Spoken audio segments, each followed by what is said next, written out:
Dear friends, let's take another 30 minutes with it, 30 seconds longer, and we'll finish.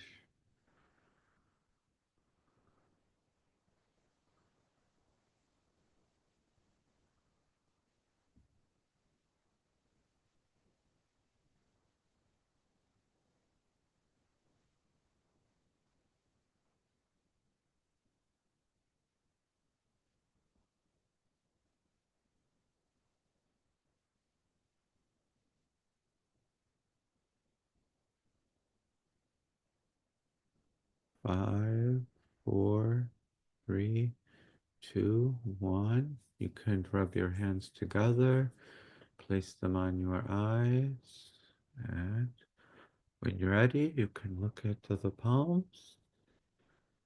And I hope you had a good meditation.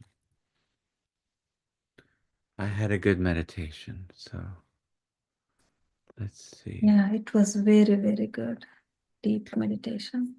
I could feel the presence of everyone in this group. That's how I felt. Mhm. I always have this feeling whenever we meditate together, we just do a little, like a little 10 minute, and it's always very unique feeling when we're in this group, even though we're virtual. I have a feeling that, we're all contributing our unique energies, and I just feel like I feel it, you Yeah, know? yeah. So, It yeah, you do was so too. refreshing. Yeah? Yeah. So refreshing. Very Yeah. good energies. Yeah, that's great. Maybe the Pleiadians are meditating with us. It's possible, It's possible. Who knows? I Through like to us. think that maybe they are. What do you think, Zubia? I think they are through us. I think so. Yeah, I think so.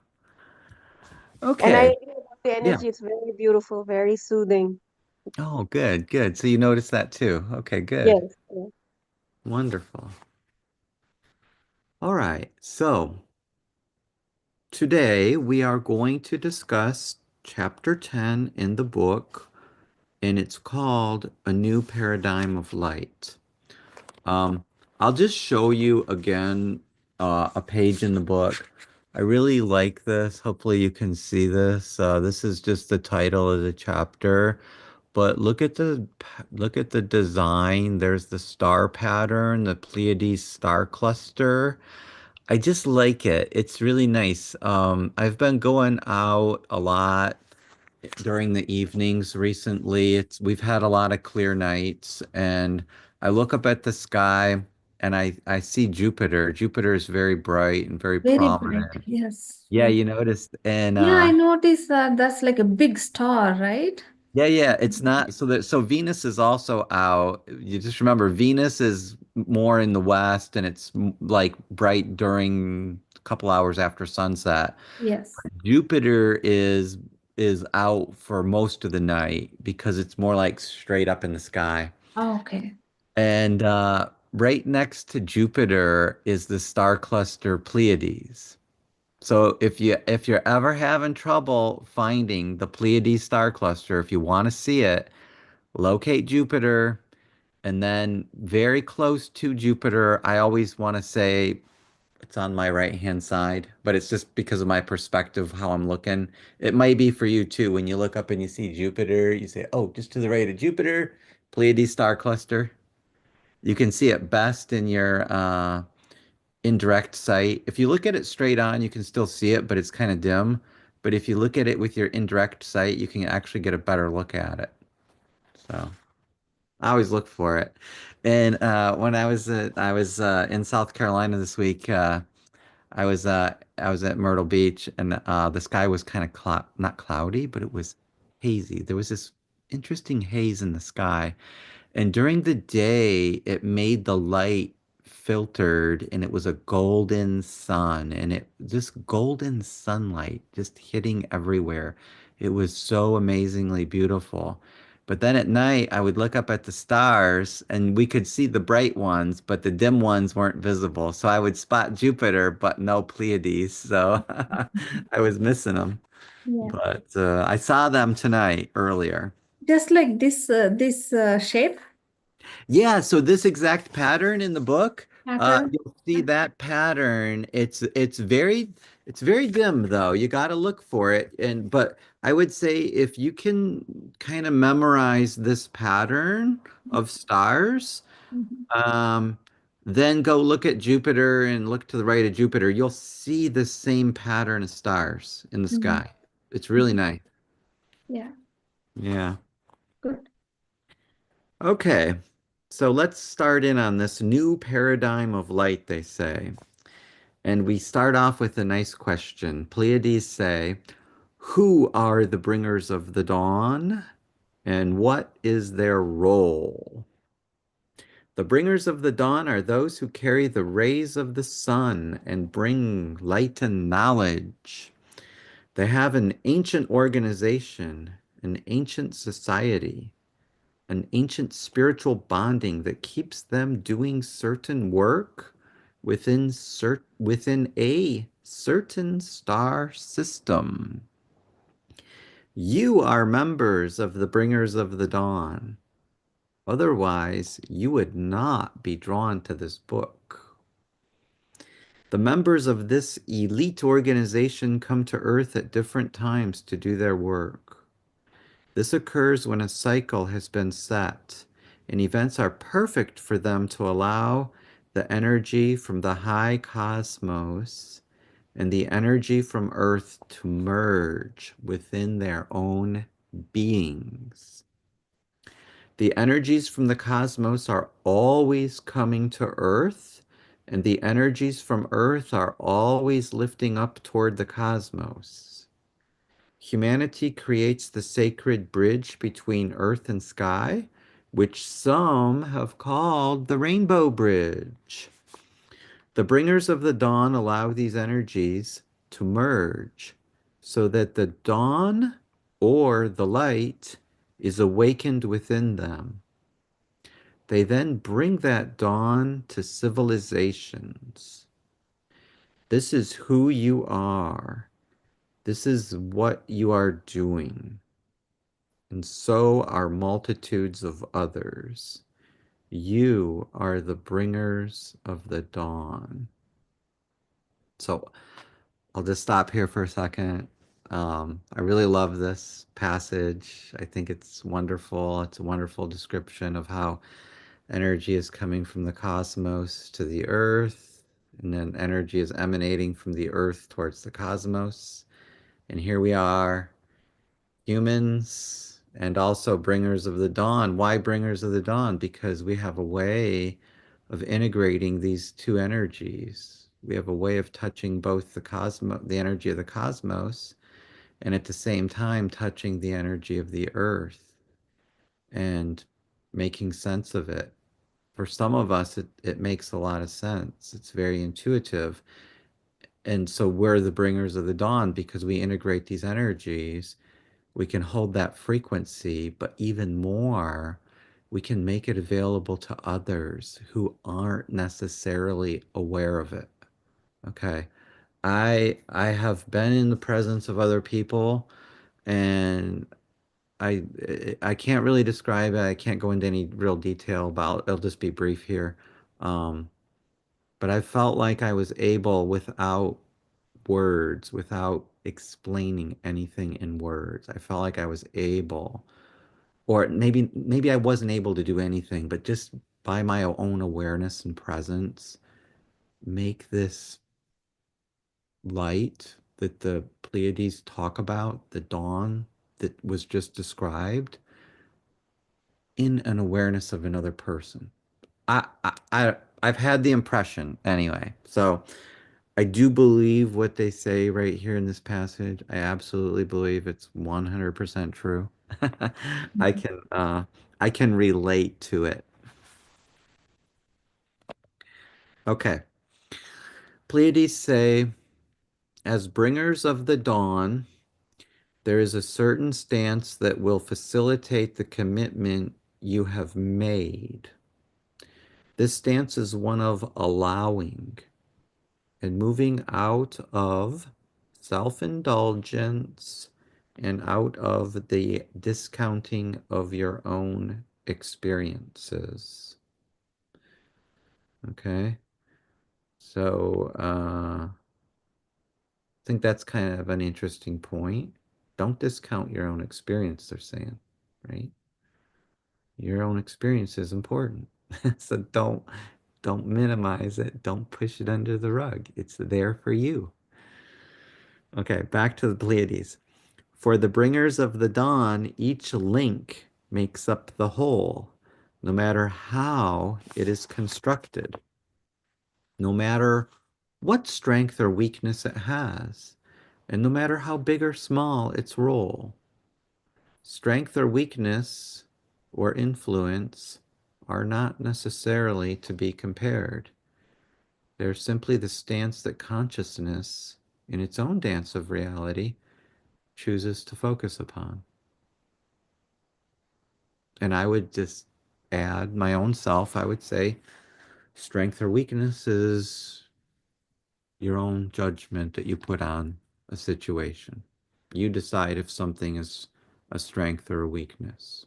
And so, you know, I would say when you make a judgment like that, you might want to ask yourself, is it true? You know, is it really true? I mean, I go back, I like to catch myself in judgment like that sometimes and say, is that true? And it kind of has more of a grounding influence, you know. Um, so that's something to consider as well. Okay, let me go on with this. The Pleiades say, we teach you about yourselves and assist you in unlocking what is inside of you, not what is outside of you. As bringers of the dawn, you are in your darkest hour before the dawn, when you may wonder if there's going to be a ray of light. Then, almost instantly, the light will begin to show from nowhere. Where will it come from? How will it change your thinking? How is existence as dark as it can be one moment, and then the next instant there's light? As bringers of the dawn, you will that light to dawn. Let me say that again. As bringers of the dawn, you will that light to dawn. You were trained for this. This is your forte. Okay? So what they're saying here is sometimes we may feel like we're in the dark. Even within us, maybe sometimes we have some moments where we feel darkness and we're wondering ourselves, where is this light? But they remind us that we can will this light and it comes through our will. So even if you're feeling in a dark place, remember your role as a bringer of the dawn. And that light is in you because are you are a point where the light from the cosmos and the light from the earth can mix together, and by your own will you can bring that light forth. Your will is the power that brings that light forth. Just remember that. Okay? So let's move down a little. I'm going to read a couple of paragraphs down. The Pleiadians say, you cycle or spiral out from a central sun and you carry information from it throughout the various systems in this universe. You plot, plan, and travel. You are very unique in this regard, and you know it. You know when you look at the population that you are very different. You love rabble rousing, and you love to bust systems open. When something says no trespassing, it is for everyone else and not for you. You go wherever anything is shut down so that you can open it up. You operate by separating yourselves into many multidimensional identities and then going into systems to change them. So I kind of like this paragraph. It's a little mischievous, you know, like you love rabble rousing, you love to bust systems open. You know, basically they're saying you're not really great at following these rules, you know. Um, and I'll just say I'm one to is you know I'm first of all I'm a very honest and trustworthy person by my own judgment, but I will say I do have low regard for rules when I don't understand them or when I think that rules are impeding something that needs to be done. So at that point, I honestly have low regard for rules, and you know if I know that breaking them can actually help do something constructive, I'm not too concerned about it. Um, I've heard other people say, you know, uh, if you have to ask, the answer is no. Okay. If you have to ask for permission to do something, the answer is going to be no. So it's better to do first and ask for forgiveness later. You know? So if you got to get it done, just go do it. And then if you get in trouble, just, you know, ask for forgiveness. Oh, I'm sorry. I was trying to do a good thing, you know? So, I've had colleagues of mine say that, and you know, in some situations, it's so true. So you know, this is kind of fun, as long as you don't get in trouble doing it, right? It's kind of fun. Okay, so Pleiadians say you sometimes incarnate in these systems for hundreds of thousands of years in preparation for the time when you may be called on to bust the systems. You have a resume to back you. For example, you incarnate on Earth a number of times so that if the call goes out that Earth is going to be busted open and the paradigm is going to be shifted, you can say, well, I've been there 247 times in this many varieties. And once I was able to ascend my body, I did this, this, and this. If I go in for this game plan to bust the system, I'm certain that I can refresh my memories, pull them up, defy the laws, and complete the assignment. That's interesting. So they're saying that, you know, this is what we do, this is what we've been trained for. We've got a lot of experience doing this. We've, you know, some of us may have been here many, many times, and, you know, who knows, maybe even before this time, we said, we're going to bust the system wide open. We're going to try and eliminate this frequency of control. We're going to advance, you know, the frequency of light instead of control. But how are you going to do it? This is, you know, the Pleiadians are saying this could be a tough job. You know, are you really cut out for it? You know, so it's kind of interesting to think, you know, what some of the past lives may have been, you know, and they're kind of pointing that out.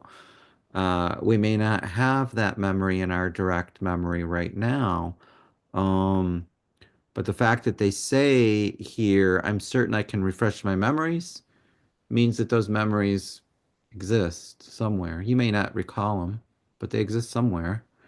And if you absolutely had to have them, I'm sure you could find them. So, okay. Let me go on. Pleiadians say sometimes it doesn't happen and the plan has to be aborted for some reason. This that is a very frustrating experience for you. However, when all goes according to plan and you succeed in busting the system and creating a new paradigm of light, it's like a cosmic orgasm for you. So, you know, when you're successful in completing the mission and it worked, you are in just such an ecstatic state of joy. It's wonderful, right? So, why not do this thing? Maybe it fails sometimes. Okay, fine.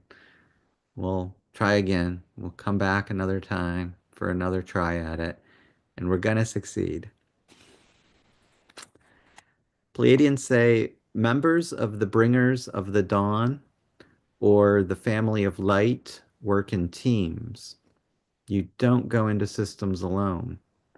You need each other to do this work because you cannot hold the frequency by yourself.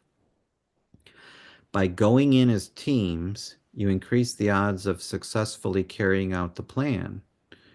You are like rays and light spirals of the central sun that are very intelligent, and you are guided by a great intelligence inside the central sun. So I feel like this is also true. I feel like you know, we do work together even if we don't see each other. We can feel each other's presence. Um, I like what they say about you need each other to do this because you cannot hold the frequency by yourself. For me, that means that, you know, while I can be aware of the frequency of love and peace and joy, it can become much stronger in the presence of others who are also holding that frequency.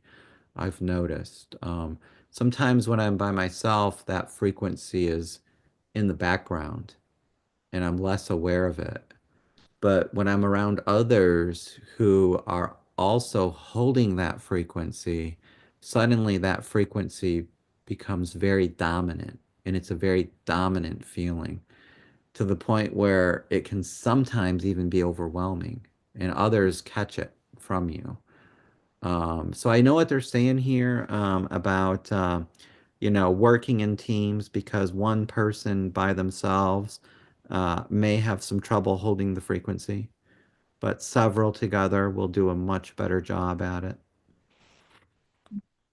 It's kind of like our group meditation, you know, we notice that. So, okay, let me go on. Pleiadians say, light is a kingdom of consciousness, and it has a purpose in existence. The story we tell you today is a story that you can comprehend. Every time we speak to humans and you comprehend more, we give you more. We do not want you to think that light is more noble than anything else. Something in the essence of your soul connects you to this light source and drives you to this profession, but it does not make this profession better than any other profession. There are others who have different sources and spiral out with different intentions, and they make the ball game possible. You are learning about this, right? You know, if everybody was carrying light, there would be no one carrying darkness, and there would be no ball game possible, right? So the darkness provides a contrast for the light. Since darkness exists, we can understand what light is. And since light exists, we can understand what darkness is, right? You got to have the contrast. Without the contrast, you know, you wouldn't understand it. Um, so, you know, I think that's what they're saying here. Okay, Pleiadians say, we remind you that Prime Creator creates it all, and it endows all things with itself. Just as you are seeking self-awareness, Prime Creator is mastering this as well. It seeks to be aware of itself within all things and to endow the things that it is within the awareness that Prime Creator is in them and aware of its existence. Mhm. That's a sentence to think about. The awareness is like a mirror going back and forth between Prime Creator and all creations, down to the smallest little bug or ant that crawls on the ground. Just as Prime Creator is in light, it is also in so-called evil, knowing that evil also has a divine purpose, right? So this is a very deep paragraph, very deep. Um, I'll say a couple of things that hit me. There's just because evil is present, and we judge it to be evil, it has a purpose, right? They say, hey, Prime Creator creates it all. Evil's there for a reason. You judge it to be evil. You judge it a certain way, but you're seeing it from a certain perspective. If you had unlimited perspective or you weren't limited by perspective, you might actually see it somewhat differently. I'm not trying to justify anything at all, but all I'm saying is, they're trying to point something out here that's really hard for people to see. What is the purpose of evil? It's one of the great questions. Why evil? Why do we got to have this stuff? Let's just get rid of it? Yeah, I can see that point of view too. That makes a lot of sense. But if there were no darkness, well, we all we would have is light, and then, well, hey, this game would be over. Okay, um, maybe that's a game in a different universe. Who knows? But we got this game in this universe, is what they're saying. We got the light dark game to play here. Um, so. I also like their analogy to a mirror in this paragraph. They talk about the awareness is like a mirror going back and forth between Prime Creator and all creations. And I sometimes feel like that. Like, I feel like sometimes I'm a mirror and people do stuff and I only react to it as a mirror. I mean, it's kind of a weird feeling. I don't get that all the time, but I get that once in a while. Like, I feel like sometimes, what am I doing here? Am I just a mirror? So anyway, I don't know if any of you ever felt that, but it's kind of a weird feeling sometimes. So I think I kind of can relate to this sentence here about the mirror between one center of awareness and others. And sometimes you just mirror back to people stuff that they put out because there's nothing else to do. They're putting stuff out and you just mirror it right back to them because for some reason they need it. And it's not like, a mirror is a very passive thing. It just sits there, it doesn't do anything. You know, all it's going to do is it's going to reflect rays back at a source. And so if a person is emitting something, sometimes what they emit goes right back to them when it hits that mirror. And sometimes you're a mirror and they don't know it. And so whatever they put out goes right back sometimes. Okay. Okay. Let me go on. Pleiadians say many kingdoms of consciousness exist. Okay. They already talked about light being a kingdom of consciousness. Now they're saying many kingdoms of consciousness exist. Kingdoms of consciousness are fancy words for a concept that we would like you to grasp.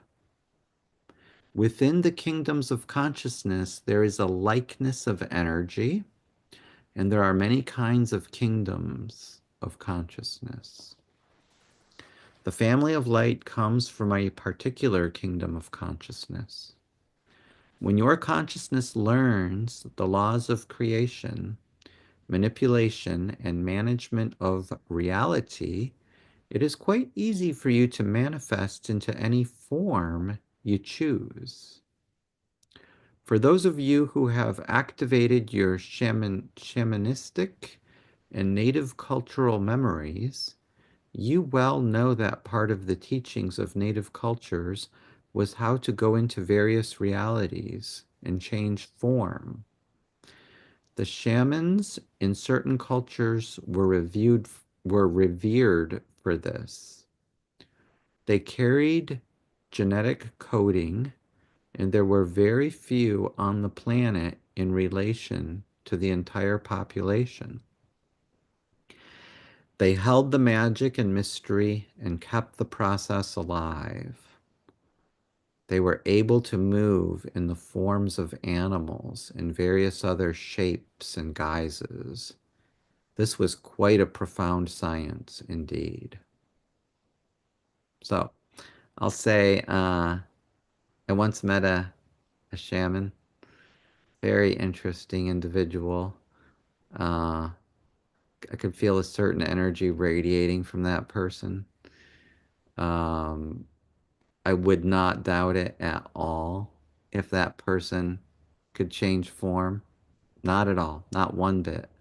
I'm not saying I saw it because I didn't, but I could sense something very special about that person's energy. And I certainly would not mind spending more time with that person if I get an opportunity. So if you know any people who are genuine shamans, like they say here, these people can be quite few and quite rare. But if they are genuine, um, there's a lot to learn from that type of person. So um, one of the things I'd like to do, but I think what the Pleiadians are saying here is though, we as bringers of the dawn and members of the family of light, I think they're trying to remind us too that we're in disguise as humans, as they've already said in the book at different places. And while we have this human form, we also remember that we're not just humans. We have the human form. We are human, but we're also members of the family of light, and we're bringing that light for a reason. And so when you remember that, anything that you become aware of, you're automatically more than that because the awareness has to hold the thing that you're aware of. And so the awareness has to be greater than the thing that you're aware of. So once you're aware that you're a human, your awareness has to be greater than this human in order to hold it. And so you're automatically more than that human that you're aware of. So I think that's one of the things that the Pleiadians are trying to message us with this idea of the shaman who can change form and go into different places in disguise and do whatever things need to be done. It's an analogy. Let me continue reading now. I'll skip a little bit down. They say there are intelligent creatures who are able to manifest as humans and play the role out to perfection. Sometimes their memories are intact, and sometimes they have the veil down. It is not always easy for these beings to come here with full conscious memory of who they are elsewhere because of the frequency control. You will grow in your awareness over the next few years that you are members of the family of light in disguise as humans.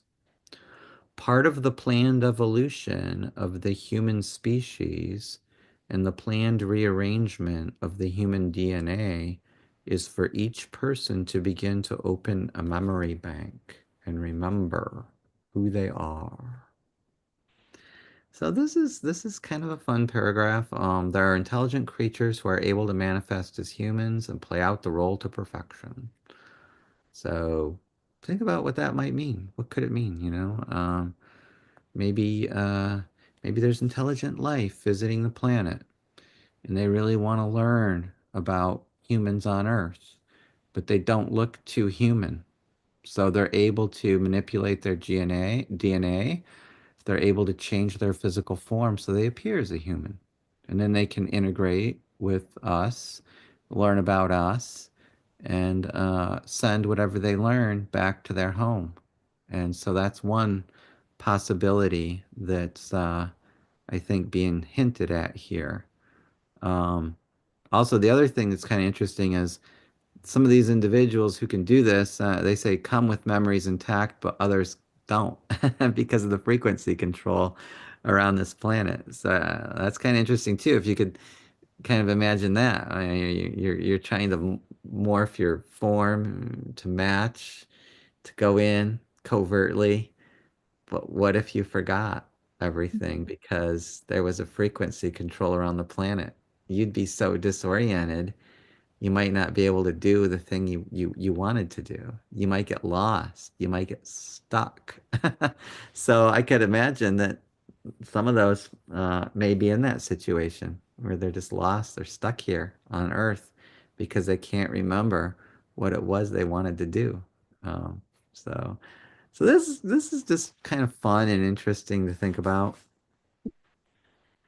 Um, Let me go down a little. The Pleiadians say you are magnetically and biogenetically tuned and designed.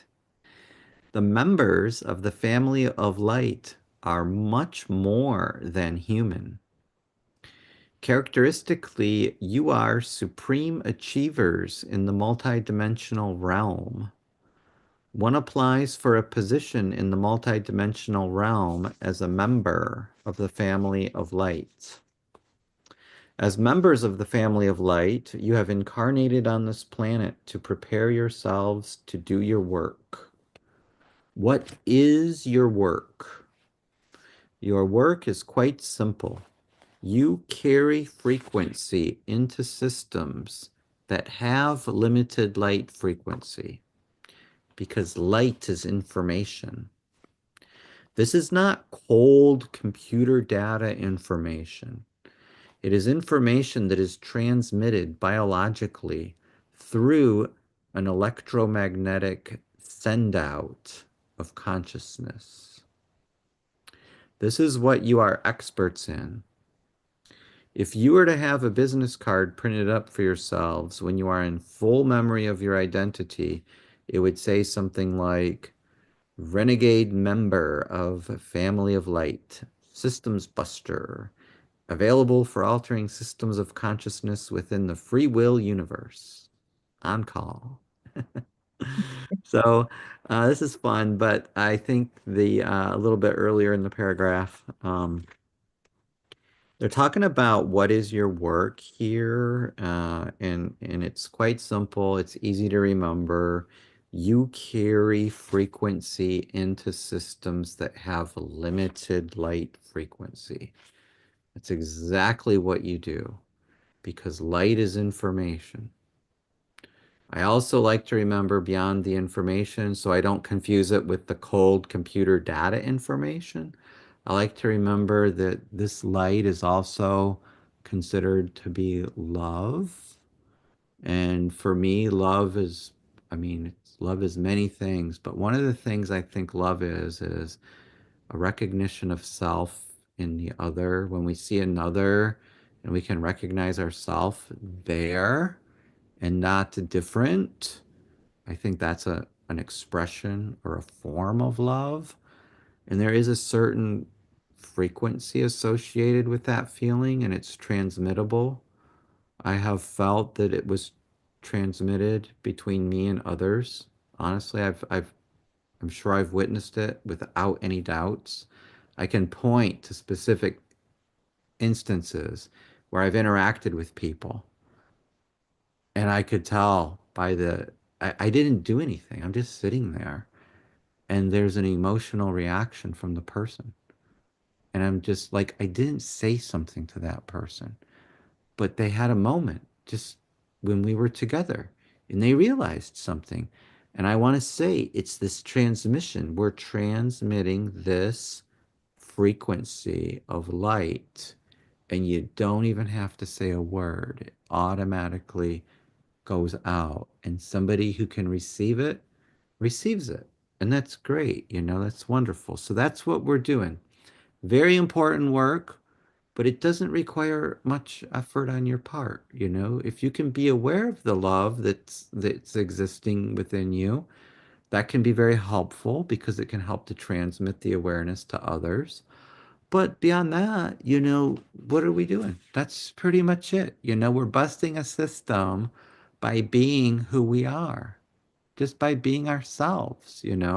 It's helping to break this system of frequency control. So, okay, let me go on. Pleiadians say, you go for it. This is what you do. This is an aspect of your identity that you all have in common. And you are here in the millions at this time.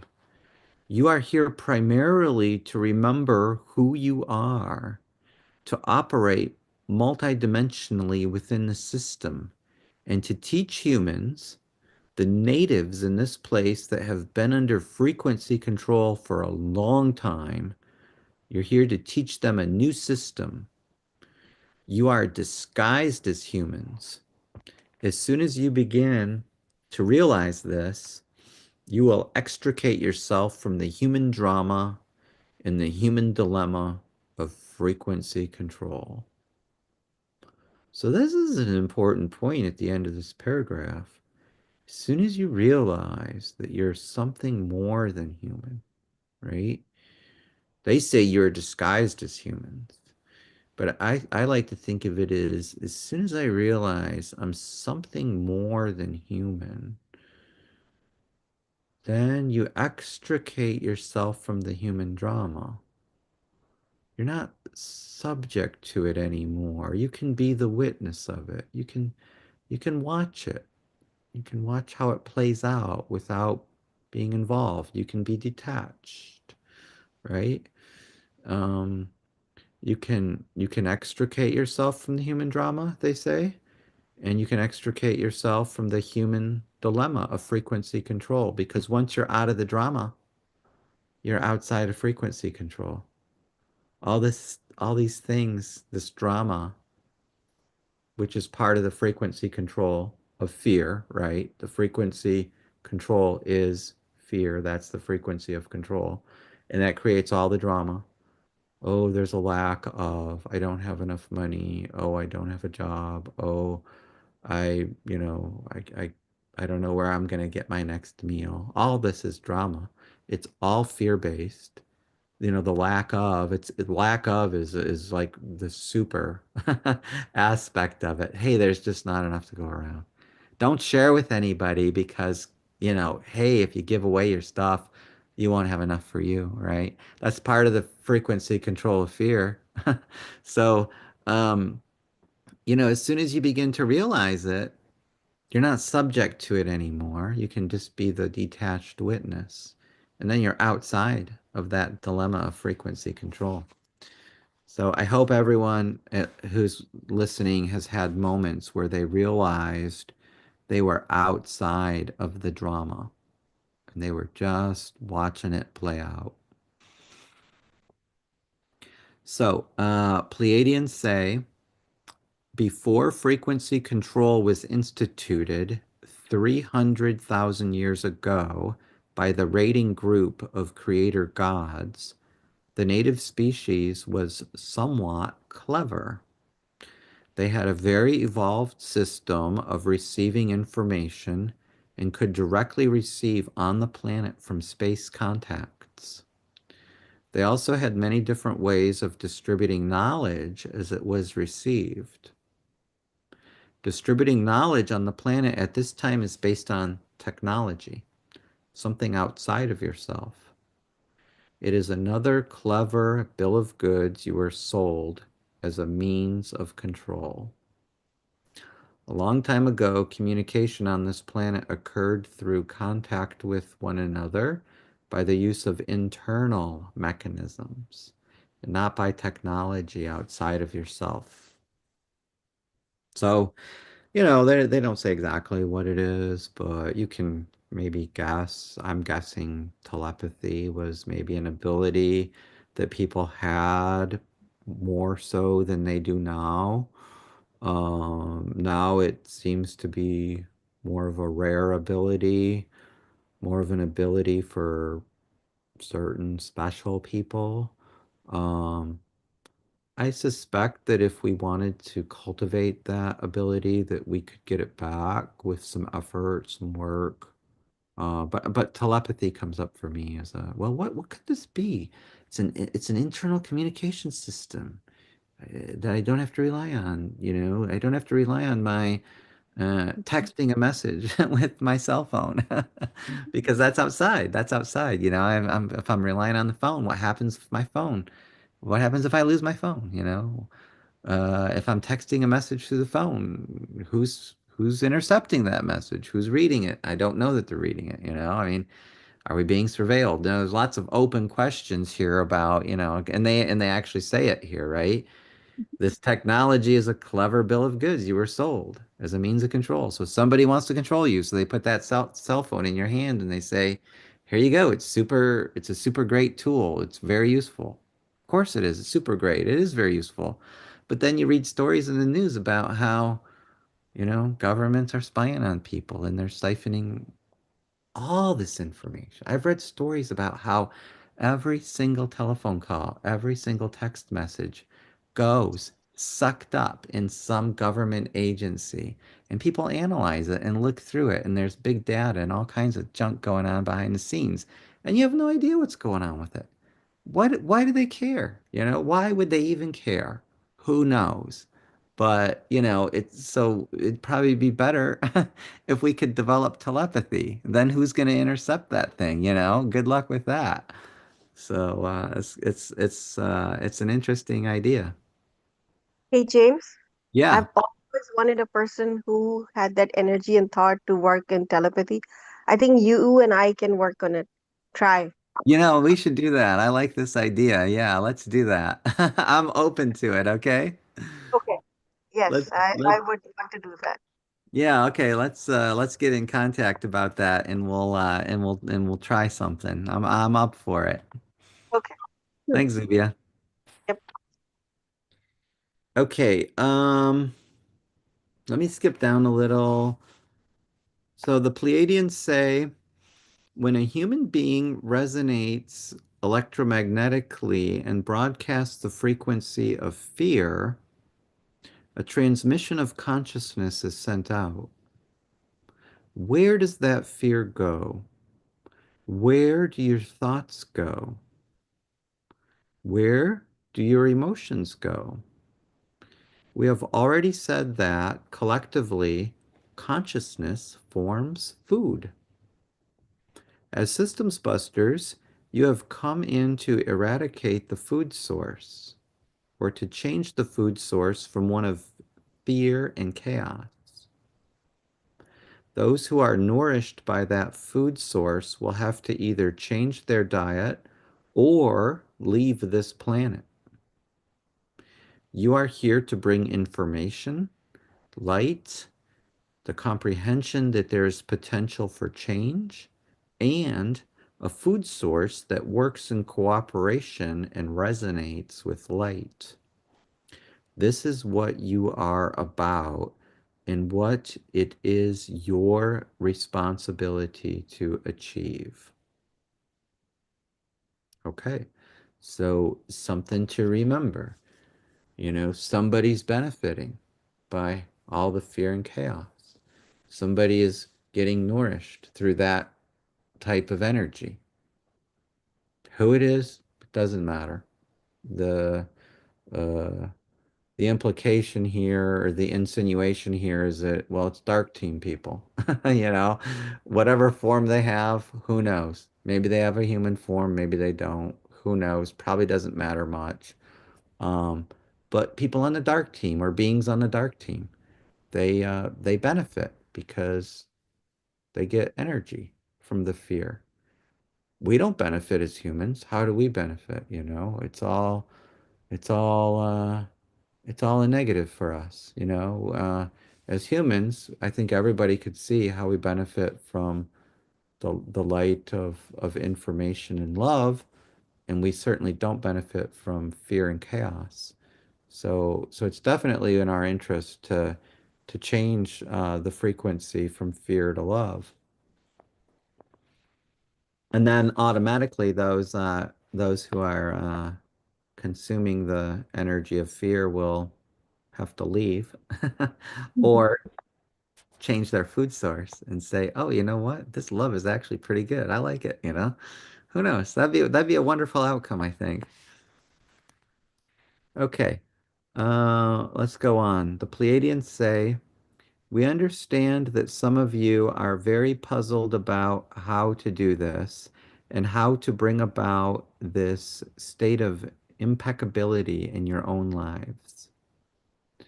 One of the primary things we ask each of you to do from this moment forward is to not base any of your future experiences on your past." All right, I'm going to stop here for a second. This is going to be difficult to do unless you keep aware of it. Okay? They're saying, do not base any of your future experiences on your past. Okay? So I think most people are trained exactly to base the future and the present action on what's just happened and what we've learned from the past. If you are actually going to try to do this, you're going to have to keep this point in your awareness. And you'll catch yourselves many times uh, basing your activities, what you're going to do on a past. I'd say this is a high challenge. For me, this would be a high challenge. I understand why to do this. I completely understand why to do this. But there's this old thought pattern that says, wait a minute, what worked out before, we're going to keep doing that thing, right? We're going to keep doing that thing that worked, and we're not going to do that other thing that didn't work. Well, that's a survival instinct. That's just an instinctive way that ego mind developed to survive on the planet, and it works for physical forms. It may not work when you're trying to do something in particular. And I think this is what the Pleiadians are getting at. If we really, really wanted something new, we might have to do something different. And the only way to do that thing different is to not do this same thing that we've been doing all along, basing our future actions on some past idea. Okay, so what they're saying here is we're going to have to break a thought paradigm. Breaking a thought paradigm, you're going to have to keep that in awareness in order to break it. Okay, that's what they're saying here. So let me continue with the reading.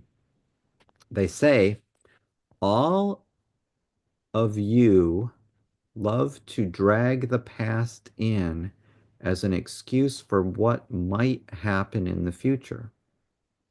You are famous for it, but you must act as if you are newly beamed down, innocent as a babe, and ready to step forward into the circumstances of your daily life. As you awaken each morning and step forward each day, state with clarity what you intend to experience that day. If you are not doing this or cultivating the habit of doing it, then you had best get going. It is the way that reality is designed. Okay, so I'll stop there for a sec because I think they're giving us a clue as to what we can do a little bit differently that we might not have been doing. They're saying when you wake up in the morning, state with clarity what you intend to experience on this day. So I know that I've not been trained to do this. Okay. Um, I just sort of wake up and, the world says, well, here's your plan, here's your program, right? Wake up, you do this thing, you have your breakfast, you get ready, you go out, you do some work, you come home, you do your chores. It's all the same thing, right? Every day. It's a program. What the Pleiadians are saying, though, is when you wake up in the morning, you should say what you're going to experience instead of following some program. If you say, today I'm going to experience love or peace or joy or some form of light, you name it, what you want. That's that could be a new paradigm for you. That could be a paradigm shift to get you out of doing the same old thing into doing something new. I like this. I'm going to try it myself. Um, I'm going to uh, I'm going to try this. I think one of the thoughts I had is when I wake up in the morning, I'm going to say, today I'm going to experience love. And let's see what happens. Anything could happen, and we just got to be open to it. Love comes in many forms. And so if we say, today I'm going to experience love, be on the lookout for it because it could show up when you don't even expect it, right? So we may get a nice surprise if we do this. I'm going to try it out. Okay, so let me continue reading. Pleiadians say, as we have said before, the big secret that has been kept from the human species is that thought creates experience, and thought creates reality. All reality is created by thought. It is all a subjective experience. But electromagnetically, you are being controlled in such a way as to create experiences within a certain spectrum of reality, right? So if you get up in the morning and you're just following your program, there's your frequency of control, there's your narrow limit of how you're going to experience reality. But I really like what they say here, thought creates experience, thought creates reality. It's all subjective. This is the bigger picture, right? A lot of people, like they say, a lot of people don't know this. This is something that we can help other people to see. And if you really wanted to say something, if somebody asked you something and you wanted to say something profound, you could say, well, thought creates experience, thought creates reality. People have asked me, I'll give you an example. People have asked me before, talking about, philosophy of nonviolence, and I'd say, well, it's best not to use violence at all. The great saints and the masters have all said, avoid violence at any cost. Never ever engage in violence. It's never appropriate. And people always say, yeah, but, yeah, but what if, what if this happened or that happened? And my answer is, well, why would that happen? It's not part of my thought system. You know, what if this guy comes up to you and he does rob you and he does something horrible to you? Aren't you gonna do something? And I just say, I don't see that happening. I honestly don't think it's gonna happen because, first of all, it's not in my thought system. And if somebody did have a bad intention, because it's not in my thought system, I I think what would actually happen is they would probably avoid me. It's just it's just a now of course I don't know. Of course I honestly don't know, but I would adhere to the principle of nonviolence. Um, but the principle that thought creates reality. If you're not choosing the victim mentality, why would it ever happen to you? You know? The idea that it could happen to you is only open if you chose a victim mentality. If you said, well, hey, I'm going to be a victim. Today I'm going to be a victim. Somebody's going to rob me. Well, why would you choose that? Of course you're not going to choose that. I mean, but some people do. Okay, that's the difference. And so I don't choose that. And that's what I try to explain to people is, well, I don't choose that. So why is it going to happen to me? And they don't get it. Of course, they're confused and they say, well, we don't understand what you're talking about. Um, but that's how I see things. So thought creates reality. Okay, let me go on. Pleiadians say, you who are members of the family of light are well traveled and well attuned to the possibility of bringing new frequencies in. You have come here to hold the new frequencies being beamed to you from space that are setting into motion a new pattern inside your bodies. As you begin to know that this is your purpose, you will begin to design your purpose consciously, to get clear about what you want, and to experience it no matter what area it is in. This is an absolute. Mhm. In actuality, this world was set up by entities of the family of light a long time ago, before reality was rated, before this reality was rated. As members of the family of light, you were the original planners. The dark team did a very good job of keeping light out for a long time. However, that time is up. You are renegades of light, and you decided to come back and stage another raid of consciousness. Millions of you at this time, because you knew in working with Prime Creator's energy that there was a high probability that everyone would achieve a great richness of consciousness. As you begin to pull this light into your bodies and onto the planet, many people who like drama may be affected. They may be pierced by light and have a reaction, because the more light you bring, the faster it will spread. Light is definitely growing on the planet as you remember that you are the native species, working closely with the original planners, here to take back your world from the raiders. Okay, so that finishes out chapter 10. Nice kind of thought there to end it. How we're pulling this light onto the planet through our bodies, and it can affect others. They may be pierced by this light and they may have a reaction. You may actually have seen it yourself. Other people have a reaction to it. Um, when they get the light, they can react very emotionally.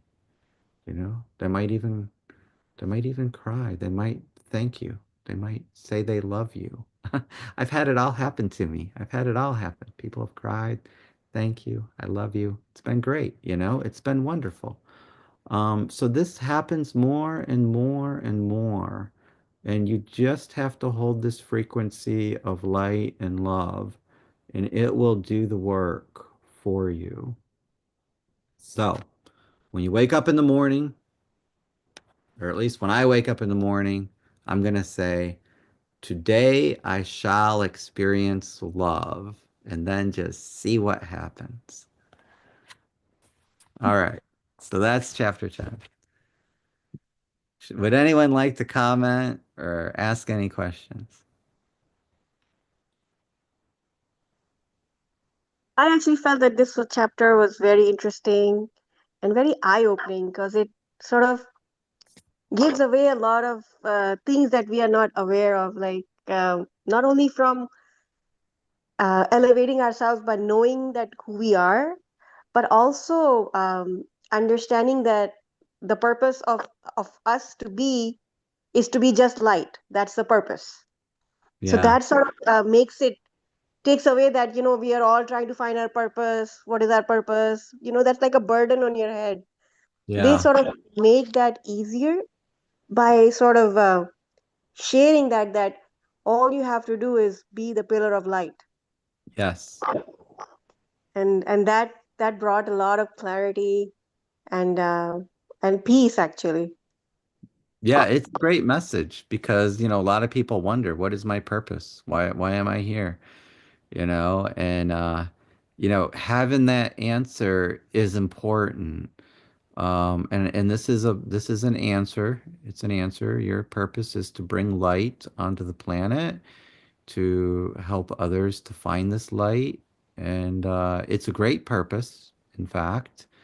Um, we You know, one of our privileges in this free will zone is that we can help to define what our own purpose is. And I think this is a great purpose. I always think, there's also the question of who am I? Besides what is my purpose? There's this question of who am I? And that kind of gets at, what is my purpose? Because if I don't know who I am, I don't know what my purpose is. I like to think I am I am awareness built on a foundation of love. Okay. This is a great way to think of what am I or who am I? Um, and it's very much in line with what the Pleiadians are saying, right? We are this light, which is love, and we are carrying it and we're Mhm. broadcasting it for others who don't know who they are. They don't know what their purpose is because they're in this dark state, and we're helping them to be able to see that. So yeah, it's great. And the second part, that we are in teams. See, there are so few people that you can sit with hours with, and you would not feel the time. When few Yeah, people cannot just even, open your mouth in front of them. So there is a difference. And that team bonding, and our team right now, when we meditate, we feel that connection, that we are here with each other and we're meant to be together. I feel yeah, that. yeah. So, and I feel that we are meant to read this book together, so that it brings out and draws out all the stuff that we need to learn to make sure. Because trust me, I've tried reading this book or coming near this book, and I keep running away or something changes. But this energy of us has kept me together and keep me going forward. So I'm I'm now sure we are a team. Great, great. Yeah. Yeah, well said. Wonderful. Hmm. So Yeah. yeah, the team aspect of it is important. So no one is alone, right, in the universe. I think everyone has probably had feelings of aloneness at one point or another in their life. I think it's a common human experience to feel the aloneness, the separateness. Um, but one of the things you want to remember is that that's part of the it's part of the illusion. It's part of the illusion. You feel that separateness, that aloneness, but you want to remember, once you have the light, you know that's an illusion. You know that was never true. Okay, it was never true. It felt like it was true once upon a time, but it's not true. It felt like it was true because you were in darkness, right? You were in darkness. You didn't have any light. You felt cut off from everything. You felt alone. You could feel depressed. You could feel lots of low vibrations. Um, it's a sign. That's a sign that you don't have the light. You're missing it.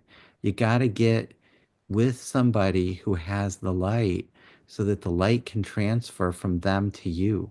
And it will. Just by being in their presence, it will transfer and you'll have it. And it's wonderful. It's sort of like a miraculous happening when somebody comes out of this state of depression and aloneness and realizes that there's so much more, and they become open. And it's a nice process for spiritual evolution. So you're right. The team aspect is super important. I would say nobody really does any of this stuff on their own, because on your own is an illusion. You're never really on your own, you know? So yeah, the team aspect is great. Good. Okay, that's great, John. James. Maybe I can quickly go through this abstract of this Yeah, chapter. sure. That'd be great. Yeah. Okay. Chapter 10 of the Bringers of the Dawn is a new paradigm of light. So I have the highlights of this chapter.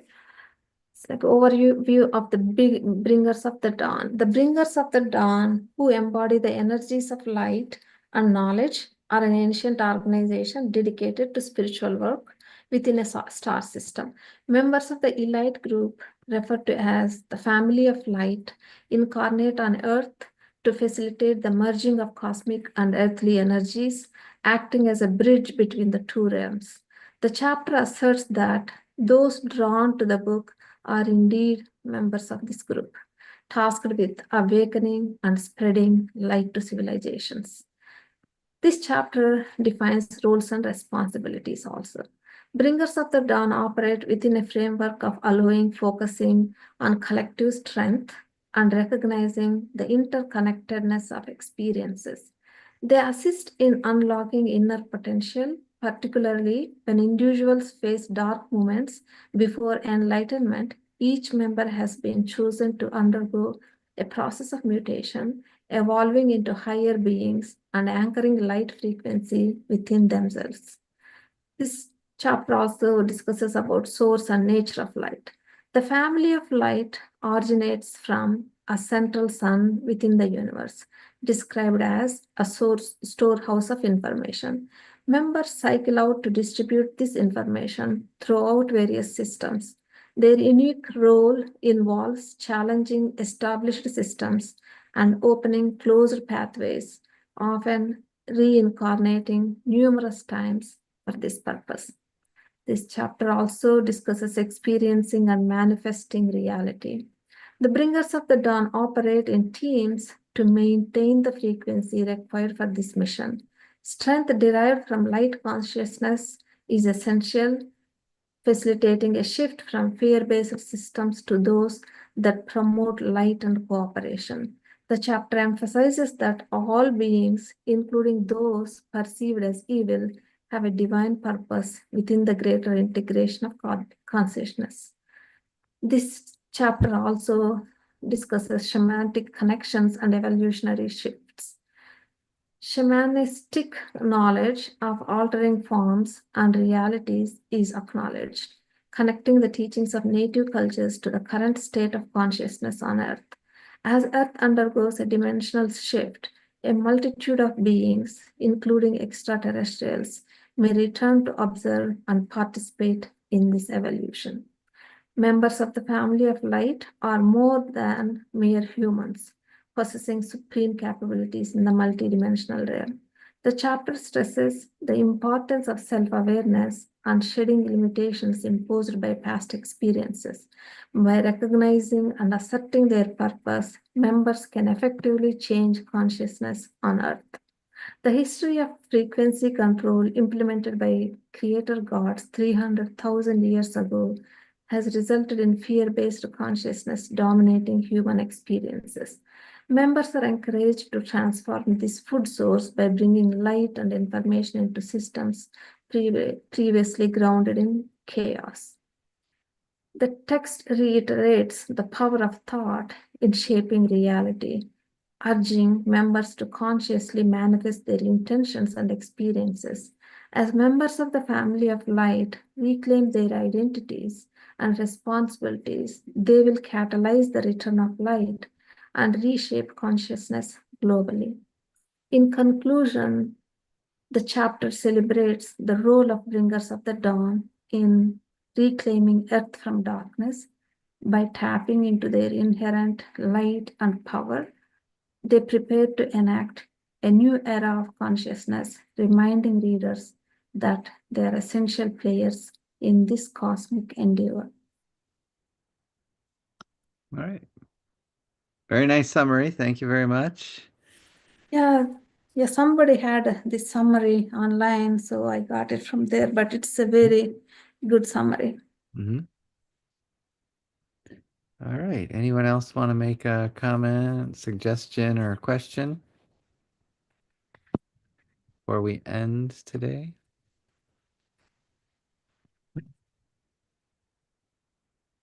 Okay. Well, if there's no more, then we'll plan to meet again next time, and next time we'll go over chapter 12 since we've already done 11.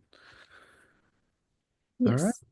So thanks for coming in, everyone. Great to see you. Have a good evening, and Remember your tasker for tomorrow morning. I'm going to write myself a big note. I'm going to stick it somewhere highly visible so when I wake up, I'm going to remember what I said I'm going to experience and break that thought paradigm, you know?